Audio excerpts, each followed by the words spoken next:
एक ऐसा शब्द जिसे सुनकर रोंगटे खड़े हो जाते हैं। काला पानी की सजा ब्रिटिश शासन के समय की एक दिल दहलाने वाली बहुत ही खतरनाक और भयानक सजा थी। यह एक ऐसी सजा थी जिसके बदले कैदी अपनी जान देने को तैयार थे। उस समय जो भी क्रांतिकारी आजादी की मांग करता था, उस समय उसको यही सारी सजाएं दी जाती थी। आपको जान के हैरानी होगी कि यहाँ पे जो भी कैदी आते थे, उनके शरीर पर हड्डी और सांस के अलावा और कुछ नहीं बचता था। यहाँ जो कैदी जिंदा रहना चाहते थे, उन्हें पल पल बेरहमी से मारा जाता था। वहीं दूसरी ओर जो कैदी मरना चाहते थे, उन्हें तड़पा तड़पा कर जिंदा रखा जाता था। समुद्र के बीचों बीच फंसी इस खौफनाक जेल में कैदी मौत से भी बदतर जीवन जीने के लिए मजबूर थे।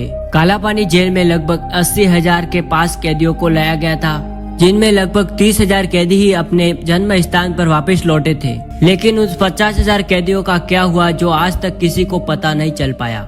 1857 की क्रांति के बाद ब्रिटिश चाहते थे कि जो भी क्रांतिकारी है उन्हें कहीं दूर रखा जाए, और इसीलिए अंग्रेजों ने इससे हजारों किलोमीटर दूर समुद्र के बीच अंडमान और निकोबार द्वीप समूह को चुना, क्योंकि यहाँ से कोई भाग भी नहीं सकता था और कोई इनकी आवाज सुन भी नहीं सकता था। इसके लिए अंग्रेजों ने 10 मार्च 1858 में लगभग 1000 क्रांतिकारियों को जहाज में बैठाकर पहली बार अंडमान और निकोबार द्वीप समूह की तरफ रवाना कर दिया। कुछ समय बाद यह क्रांतिकारी एक सुनसान द्वीप पर पहुंचते हैं, जहां चारों ओर जंगली जानवरों के अलावा और कुछ भी नजर नहीं आ रहा था। यहाँ की घनी झाड़ियों और पथरीली जमीन को देखकर कैदियों के पसीने छूटने लगे थे। लेकिन इस जेल का निर्माण हो उससे पहले अंग्रेजों के रहने के लिए स्थान का निर्माण करना था, जिसके लिए सबसे पहले कैदियों के द्वारा उन जड़ों को काट कर कैदियों के लिए मकान बनाए गए थे। और ये काम करना कैदियों के लिए बहुत मुश्किल था। ऐसा करते करते कई कैदियों ने अपनी जान भी गंवा दी थी,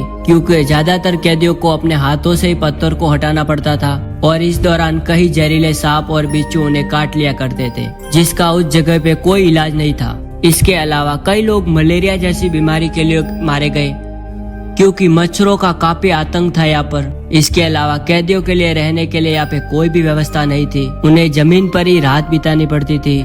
धीरे धीरे यहाँ कैदियों की संख्या भी बढ़ने लगी, और ऐसा करते करते आ जाता है साल 1860, और यही से शुरू होता है खौफनाक सेल्यूलर जेल का निर्माण। और इन जेल का निर्माण वही लोग कर रहे थे जिनको थोड़े ही दिन बाद इन जेल में कैद होना था। हर एक शाखा 3 मंजिल की बनाई गई। अंग्रेज चाहते थे कि कोई भी व्यक्ति आपस में मिल ना पाए, इसलिए उन्होंने इस जेल में लगभग 700 के पास अलग अलग सेल बनाए थे। हर एक सेल की 3 फीट की ऊंचाई पर एक खिड़की बनाई गई थी। लेकिन अफसोस की बात यह थी कि कैदी इन खिड़कियों से नहीं भाग सकते थे, क्योंकि कोई भी कैदी बाहर कूदने की हिम्मत नहीं कर पाता था, क्योंकि जाए तो जाए का जेल के चारों ओर डरावना समुद्र ही था और समुद्र की लहरें थी। इस जेल का निर्माण लाल ईंटों से किया गया था। इस जेल का जो मेन गेट था, उस पर बहुत ही खतरनाक हथियार रखे गए थे, जिनको देखकर यहाँ के कैदी थर थर कांपते थे।